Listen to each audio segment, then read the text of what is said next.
I want you just to read one scripture with me before you're sitting. It's from Jeremiah chapter 2 and verse 32. Can a young woman forget her jewelry? Can a young bride forget her wedding garments and ornaments? Yet my people have forgotten me for days without number. You can sit down. Thank you. It's a day to remember. Not just to remember the men and women who have paid the ultimate price, but I want today to remember the sacrifice that was made. Because some sacrifices have been made for this country, inside this country and outside this country. Most of us remember Iwo Jima from the history book, from Germany and Japan and Korea and France and Middle East in the current times. But I want to go toward this sacrifice that was made specifically. It came at a very high price.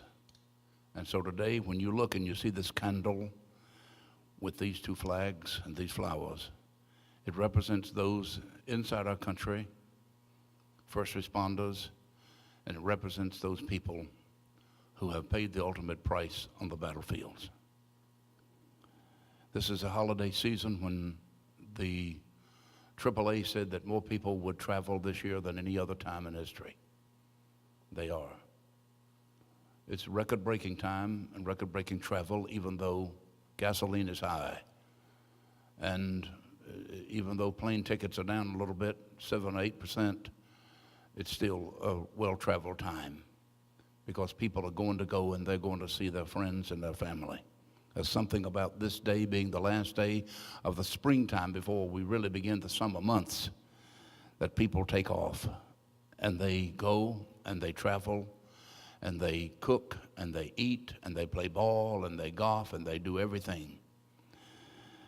I want to challenge you to do something else today about this sacrifice that was made. I want to bring to your memory, first of all, that 19 and 20-year-old boys. Now, I mean, I know they're men when they get that stage, but to some of us, they're boys, and to dads and mamas, they're boys. These boys, some of them have signed up, some have been drafted. Over the years, some just said, I'm gonna go because I'm supposed to go, and I'm going to make a difference in my country. They did it with one thing in mind. It wasn't just to say that I've got a great country, it was to bring freedom and secure it. They loved freedom. They know where we came from, and they know where we're headed. They knew what the price would be, and they knew that they'd be laying their lives on the line, and that they might not come back. And many of them did not come back. I want you to think with me about the pictures you saw a moment ago. It didn't, to us, if you've never done it, it might not look too threatening.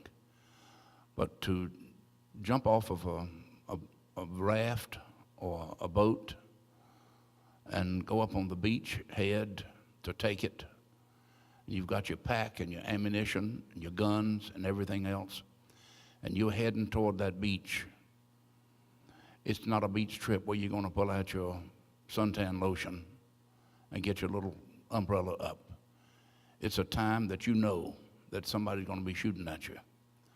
But you've got to go and you've got to secure that place because you believe in the freedom of this nation and in the freedom of the world. And many of those who went, some of us think that they all came back, but many of them didn't. And today, we know that at Flanders Field in Europe, we know that in France, we know that in Switzerland, we know that in Belgium, we know that in Italy, we know that in England, we know that in a lot of other places, there are many graves with a white cross on it and no name.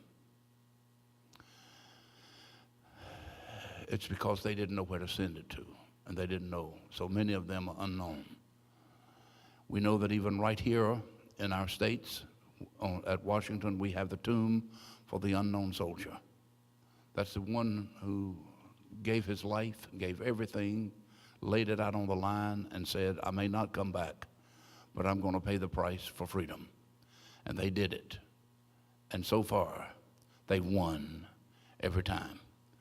And I want us to stop right there and just clap our hands for those who have done it great. I want you to do it. Let them know you really care.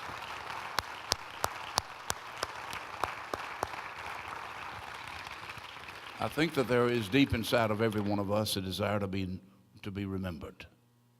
A wife wants to be remembered by her family, a husband wants to be remembered. And so we put a tombstone or we put a marker out so that everybody will know who they are. Now, if you've never been one who would roam through or frequent a cemetery, I want you to know that I am one of those. And I like to read when they were born and when they died.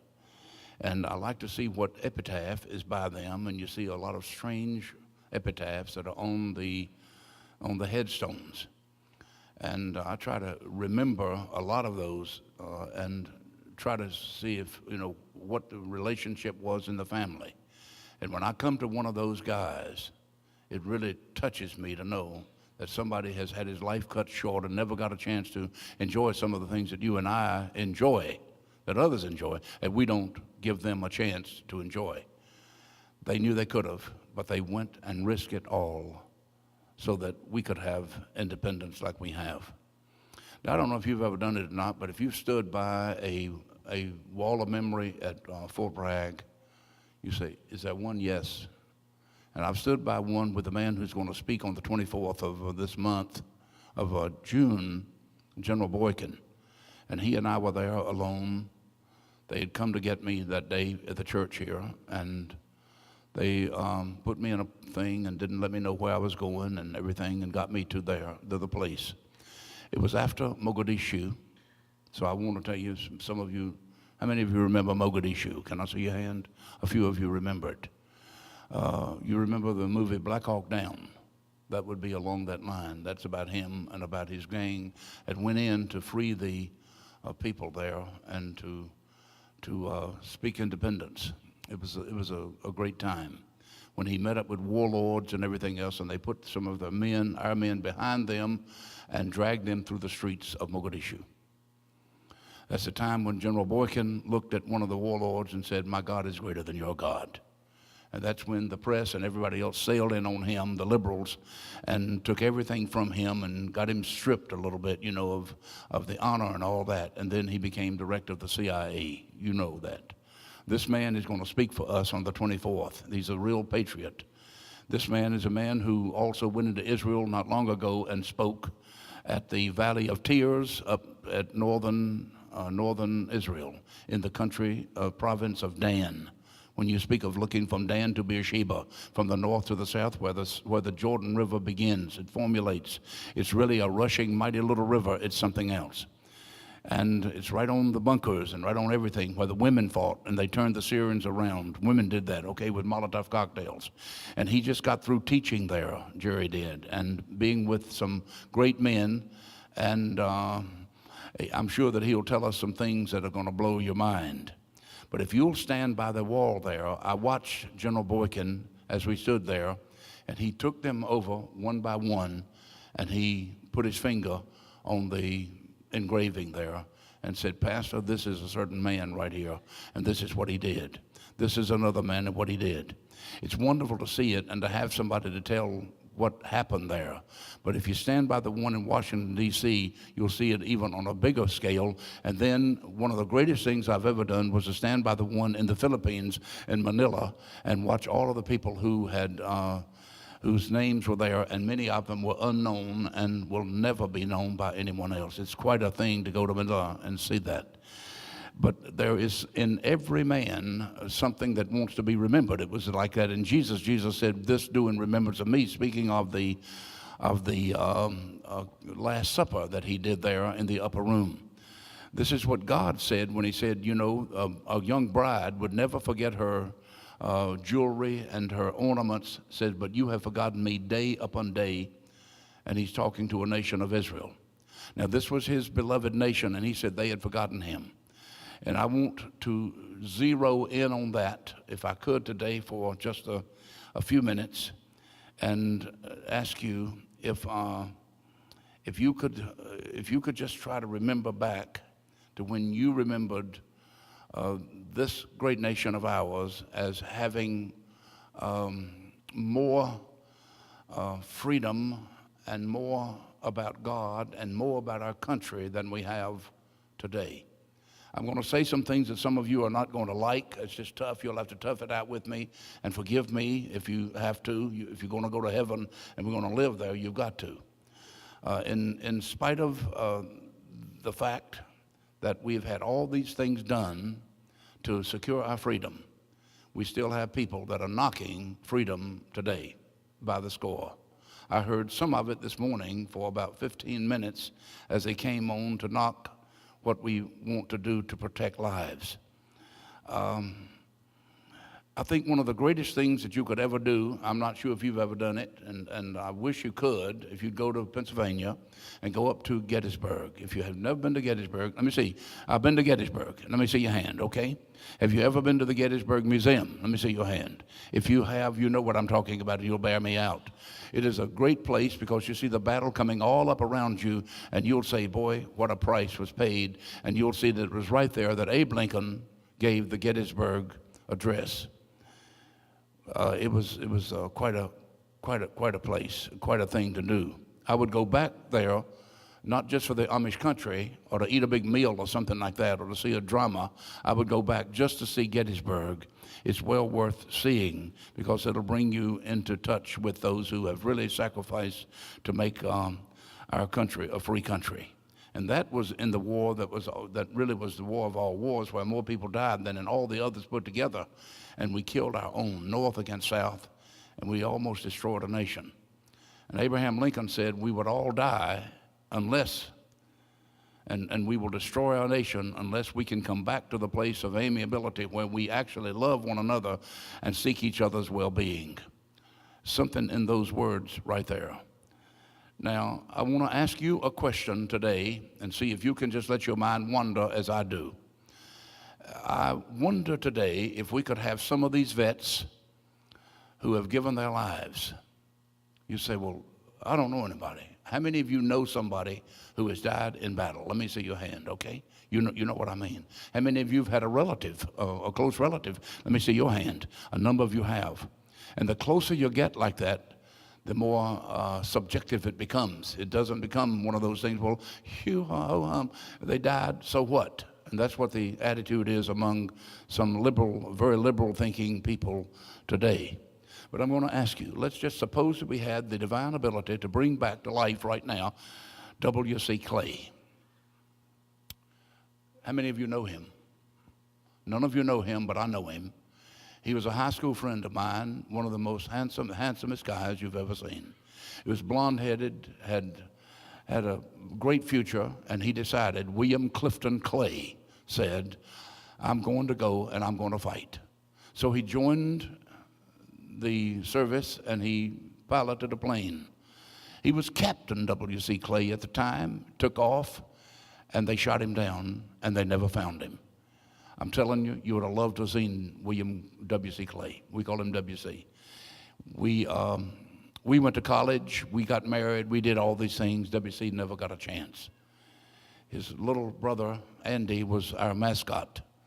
He was a cute little fella, and he had a brother named Frankie. All of them had a chance, but W.C. never had a chance. How many of you ever knew Major Brisbois? Did anybody know Major Brisbois? I knew Major Brisbois. I know Major Brisbois, and I remember the day that he got killed in Vietnam. I never had the opportunity to go to Vietnam because I loved war, and I became a preacher. I always told when John Campbell and I would go together and we'd be looking, I'd say, well, John loved peace, so he joined the army. I love war, so I became a pastor. Well, Brisbois was in Vietnam, and they got him real strong and good. And I remember the day when I was teaching at Terry Sanford Senior High School, which was Fayetteville Senior High at the time, with 2,200 or more students, when they came to bring the word to Doug and to his brother. It was quite a time. And all of us, we thought we knew, but we couldn't really grasp the reality of it. But I'll guarantee you this, if you take somebody like Campbell and you take somebody like these other guys who've been in the service and all, and they know and they've seen their comrades die, they will tell you that this is no laughing matter and no light thing, that when one dies for his country, he's making an ultimate sacrifice. And it's something that we ought to keep in our mind as long as we live. Can I get a big amen on that one? Never let it go. Well, I wonder if we could bring those two men and maybe some others that John's told me about. I hate to just use John so much, but John, when you tell me things, I got a privilege to use them, okay? You've rescued with the helicopters and all that. If you could bring back some of those guys that laid it all on the line in Vietnam or in Germany, or those boys who jumped off the ship like that, off a tank, and came on that shore, or go to Pork Chop Hill and get those, or go to Iwo Jima or someplace like that. Maybe one of those places where so many died and so many were left. And get some of them, about 100 of them, and walk them down the street of the United States today and let them go to some of our places. I'll tell you what let's do. Let's make it real good for them because they're heroes anyway. Eddie, let's get them a ticket and let them go out to the Super Bowl, okay? Well, let's let them go to one of the big ball games where we say, man, we got 100,000 people here today. Bully for you. And let's play the Star Spangled Banner. We'll get one of them to sing, or 4 or 5 of them to sing. I bet they could do it. And then watch some of the guys that make $25 million a year disdain the flag and say, I'm not going to stand and salute the flag of the United States because we got so-and-so. So what we got so-and-so? We got a lot of so-and-so in churches and in schools and every other place. Nothing's perfect. I want you to know that. If you find anything perfect, don't join it. But to let them do that, and I wonder what those guys would think. Did I die in vain? I'm wondering how on earth we could ever stoop to the point where we could say to those men, we're going to take this American flag and rub it in your face after we burn it and after we mess on it. I'm telling you, it's a shame and a disgrace. And I know I'm not supposed to talk this big in church, but I can't help it. Somebody's got to say something, and I want to say it's time that we stood up and said, we're not going to take it anymore. Glory. Fast time.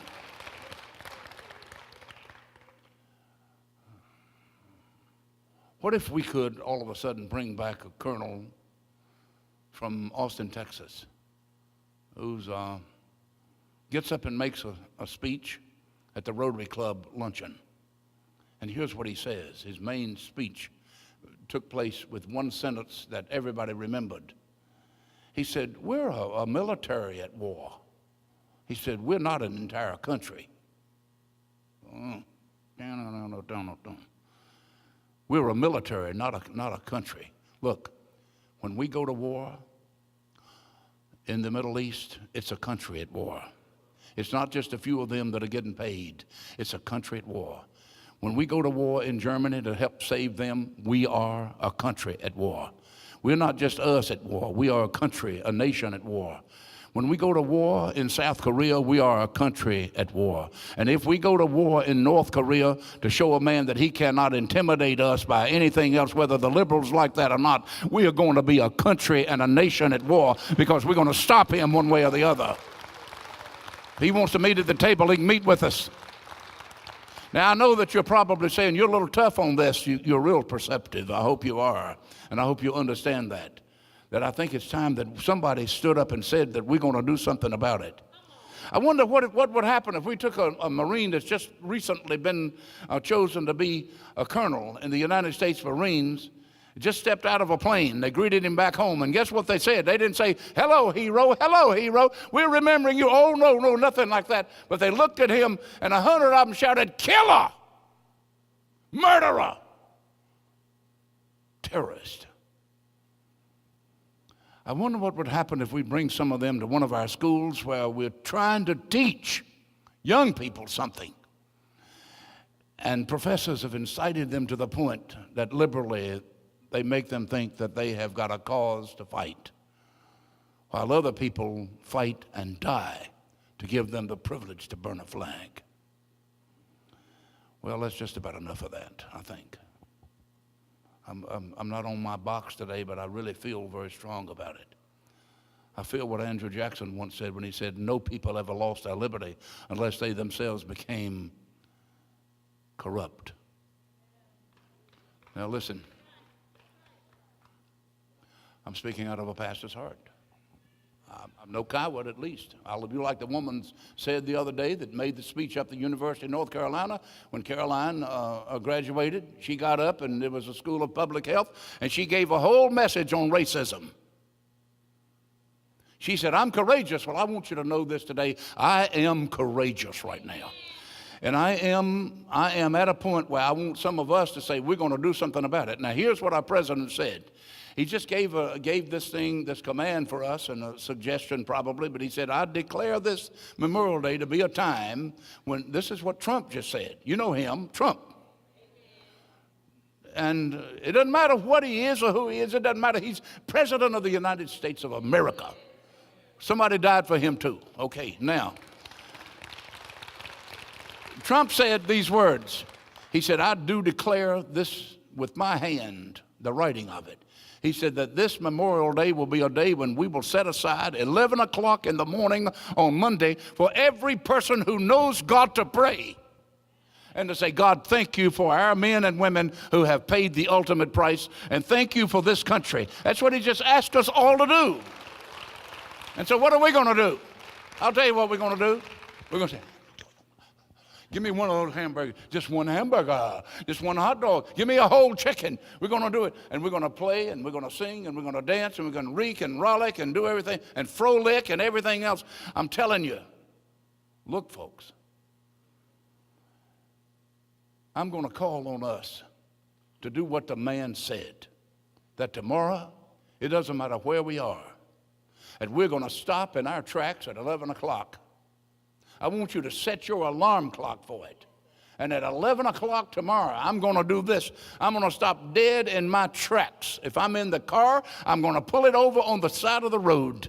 If I'm at a hospital, I'm going to stop right there, and I'm going to pray. It doesn't matter where it is. I'm going to stop and say, Lord God, this is your country.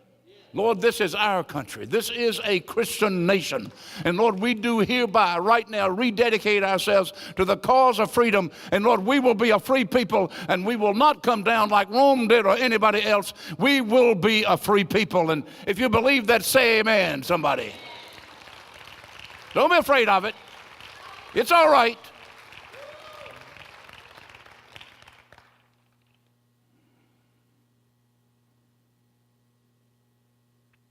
You say, well, we have taken just as much time as Rome did to go down. No, it took Rome century after century. When you read the rise and fall of the Roman Empire, and you see that it didn't come all of a sudden, it came after centuries and centuries and centuries, until finally a man named Nero would backslide to the point, claiming himself to be God and demanding that you die if you didn't worship him. And those people who wouldn't give in and recant were tied to the post and soaked with creosote and set aflame to become the lights and the luminaires for his own orgies outside of his palace. And he would choose that day in front of them to be married in a homosexual marriage. And he would have his own party in the backyard for that marriage. And in front of everybody, he would show just how far he had fallen, all the way down to where he consummated his wedding with his wedding partner in front of everybody, while Christians lit up the yard. Now, folks, it took a long time for that to happen. But it's taken us only since 1776 for it to happen to us. We aren't quite to that point yet. But folks, I beg you, I urge you by the mercies of God that you and I, that we've got to change. We've got to change something. Now we say this is a Christian nation. I was reading last night and yesterday some research on it, and these liberals said, oh, no, said these forefathers of ours, of the people who brought this country about, said that they didn't name a religion with it. But we know that 75 years ago, when Dewey and a lot of others followed the line of least resistance and brought in a ungodly religion, and they said, we're going to overtake you. And we sent our kids to school. And in the 50s, out from those classes in colleges and institutions came people like my U.S. history teacher. She was a strange character. I was an 11th grade student. I still weighed 140 pounds, I think, or maybe less than that. And she said, now I want to tell you all, why did we settle America? Nobody spoke. She said, well, I want to tell you. I can remember it as though it was yesterday. She said, why do you think? I said, I want to give my answer. Very timidly. I was very timid. I mean that. I said, ma'am, we settled America because we needed a place to worship. She said, oh, no, John. No, it was for economic reasons. And it would take me 4 or 5 more years before I could really look back and see that she had been brainwashed by a college professor. And that's when they started this stuff, and that's what's going on with your kids. Now listen, your kids and my kids and everybody else's kid, because that's what they teach in those institutions, that it was economic, but it wasn't. They said, we've got to have a place to worship.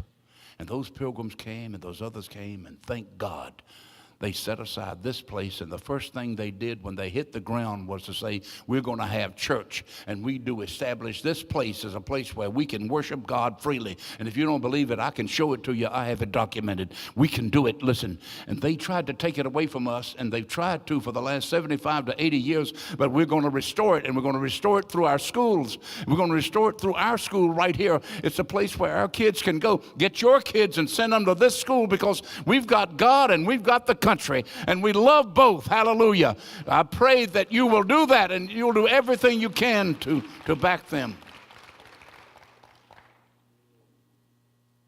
Now, I'm almost through.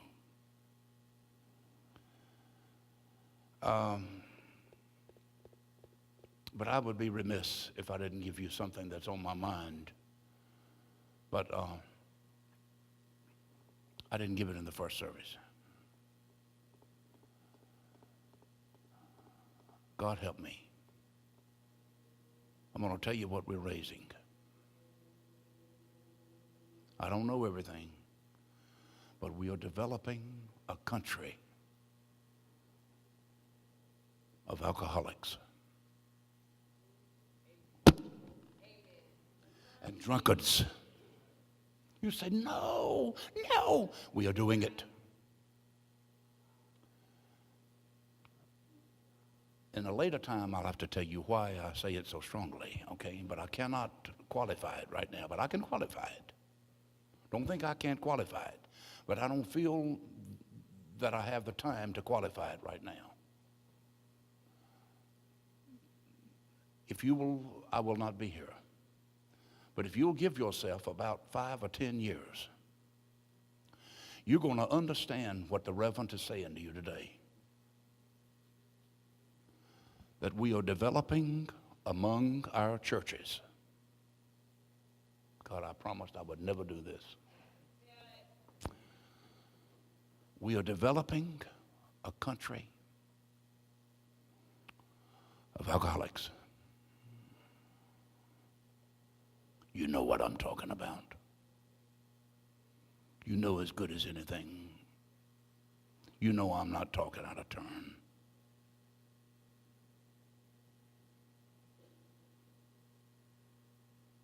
You say, you just don't know. No, I do know.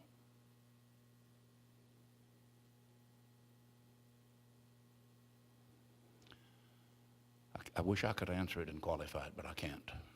Perhaps I shouldn't even have said that.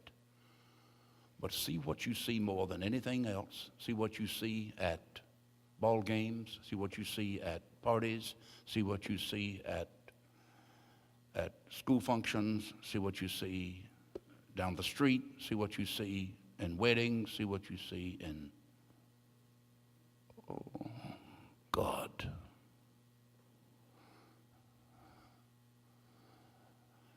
We must bring this nation to Christ on our watch. I'm sure many of you are going to say, I don't ever want to hear you again because you've now come too near my home.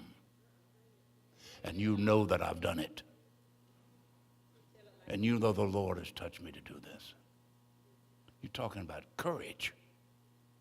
Look, we must bring our kids to God.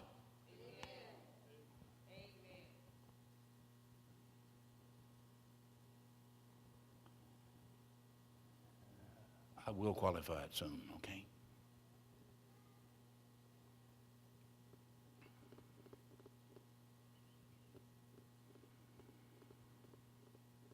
Jeremiah said, I'm ending, that the nation that did evil.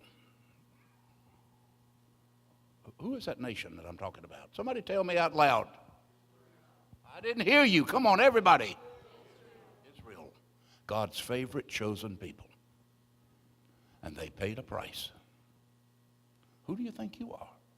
Who do we think we are? Oh, no, not me. We're not going to pay a price. Because we are free to do everything we want. You're free to do it. So you're going to pay a price. And we've got to come back to it. We've got to come back to God. If he did it for them, what do you think's in the offering for us today? Betsy Ross was on the 25. You want to play for me? A little bit ahead, but it's okay. Just a gentle arpeggio or something, you know. Betsy Ross was 25 years old. She'd been married. And she sat there as a seamstress and she said, I'm going to make the flag. She had some people bringing some things into her and giving some hints and some input. So together all of them sat down and they shaped and pinned the 6 white bands, the 7 red stripes, and a corner of blue. George came in, General George Washington. He said, Betsy, he said, I think that you ought to make 6 points on those stars. She had them 5. She said, General, I will have no 6 points on the stars on my flag that I'm doing. She got right in his face and said it. She said, a 6-pointed star killed my husband. From Britain, a 6-pointed star came and killed my husband.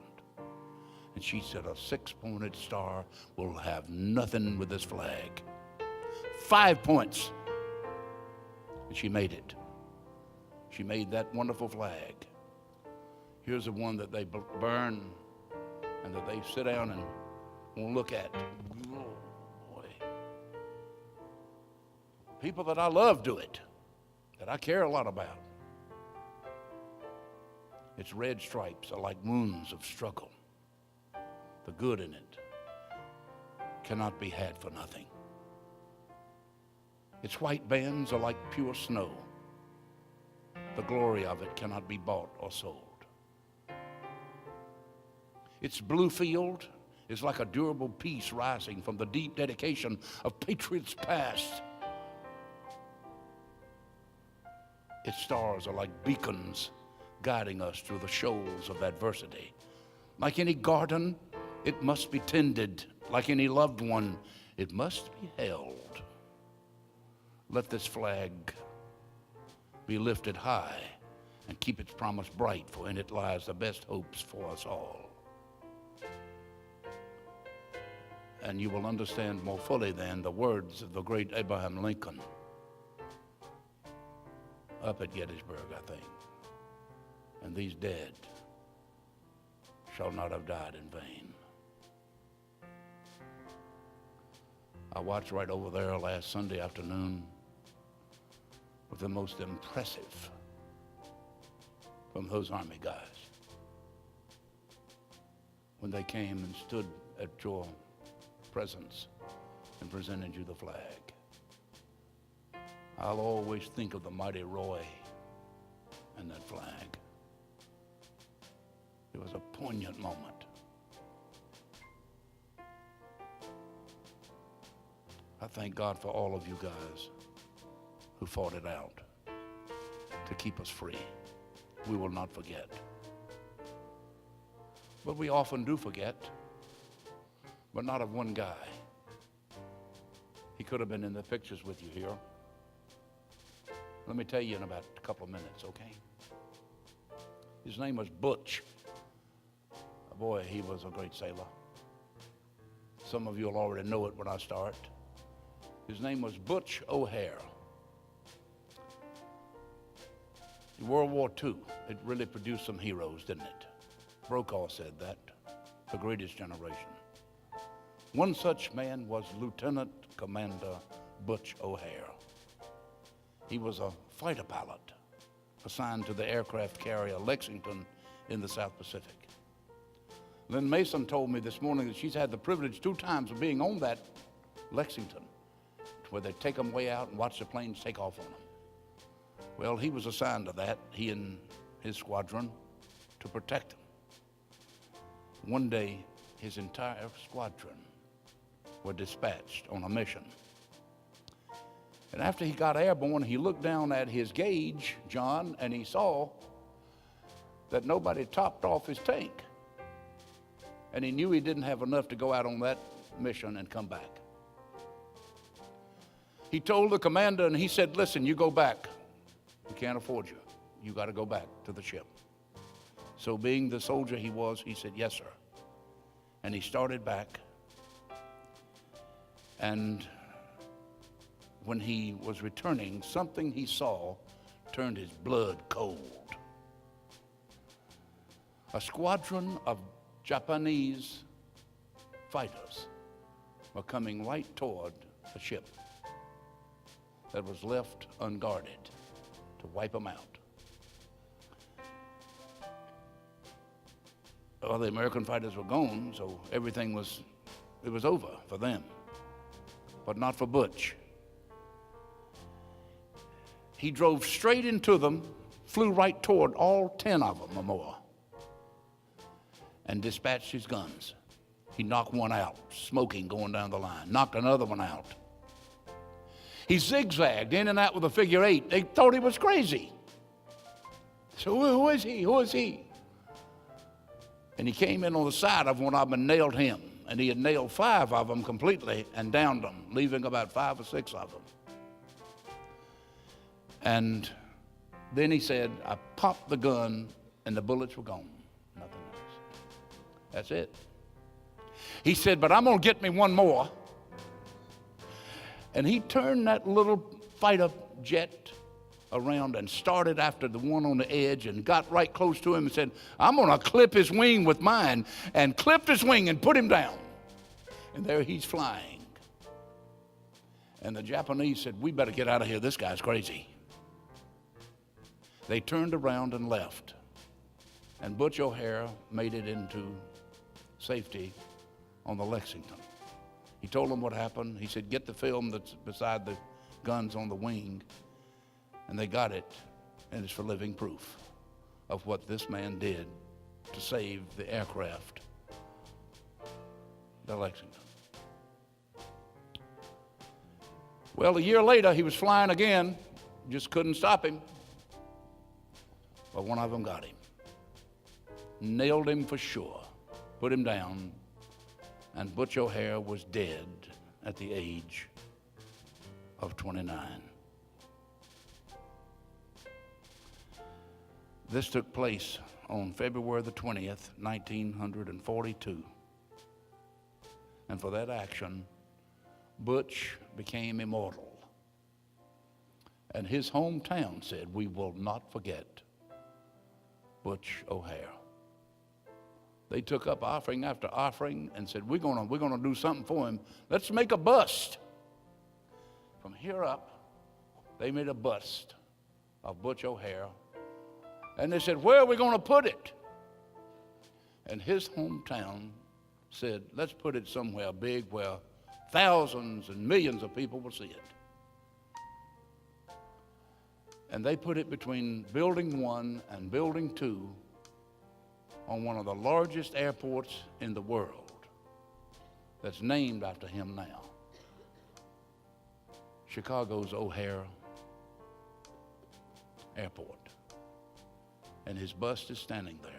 And you can see it when you go through, because they said, we will not forget.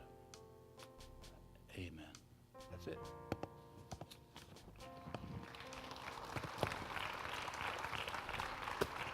Can't forget it. Everybody up, okay? That's good. All right.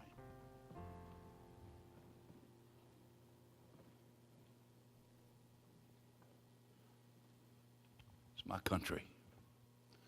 I thank all of you guys in the place today who went and fought for fighting for me.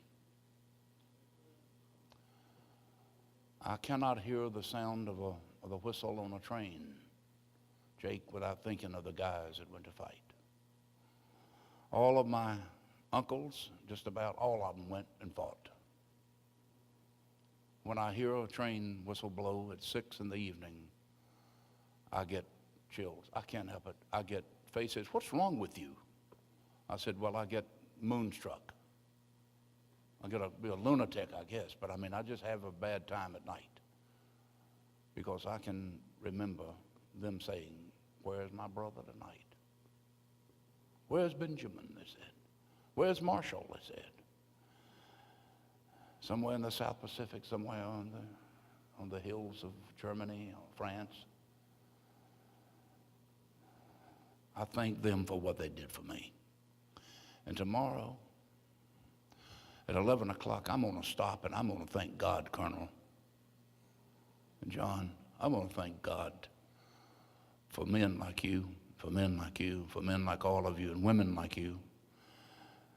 And Ricky, for men like you, for the men in this church who are first responders, who rush out and dare to go into a burning building and dare to go and save somebody's life, like the man yesterday who said, he came walking up to me and he said, I said, you know so-and-so? He said, yeah. I said, I remember the last day he lived. He's a young guy, this guy was, and he said, they called us because he was burning his yard. It got away from him and he got to fighting it, and we told him to stop and he wouldn't stop, and he got the best of him and he had a heart attack, and he said, I was one of the first ones there and tried to revive him. For 45 minutes we tried to revive him.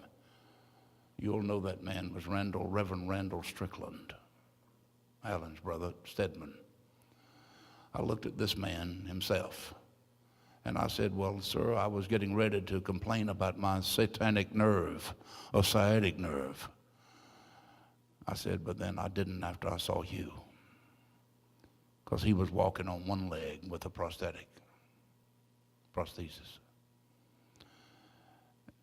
And I said, God, I thank you for men like this and women who lay their life on the line. We are a blessed nation, and we are the greatest nation in the world. And if I believe that, okay?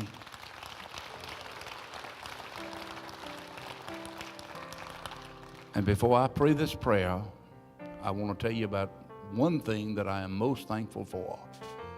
It's rather strange, but I'm thankful because in America we have the faucet you can run, stick your toothbrush under it, and let it run, brush your teeth, let it run. I've become awful aware of that after going into some of the native countries, you know, third world and fourth world countries. I cut it off now at my house most of the time. Get it wet and cut it off. Well, there you don't even have anything. It's not clean like this. But we use a bottle of water. You stick it in the bottle, or pour water out on it, or either suck it off or shake it off, woo, or do something like that. And we take for granted so many times that every country in the world has got water that's clean. The U.S., you don't have to buy bottled water. Israel and several other places, you don't have to buy it. Germany and France, look, I thank God for places like this. I want you to know that. Father,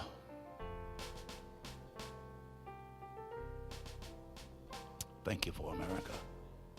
Thank you, Lord, for the men and women who have given their lives and paid the price. Thank you for the freedom we have, Lord, and I pray that you'll bring us together. Lord, help us not to be so settled in our politics and our social things that we can't work together, Lord, to say we're going to save our nation, keep it from going down the pipes. Lord, this is the greatest nation in the world, and it's yours. It's a Christian nation, Lord. And God, may tomorrow we make a difference. And may we help to shape someone else, I pray, Lord. I pray it, Lord. Thank you, Lord. Michael, I just pray right now that, God, you will do a special thing for us. Lord, keep us strong and keep us mighty in your hands, I pray. And I pray it, God, one more time for you to bless our president and our people in leadership and all the senators and the congressmen, Lord. And Lord, pray for blessings on all the churches and upon this church, Lord, I pray that you will keep it strong and mighty. And may we do something, Lord, to bring the revival on to save our nation. God bless America. Now come on, sing it with me. Everybody.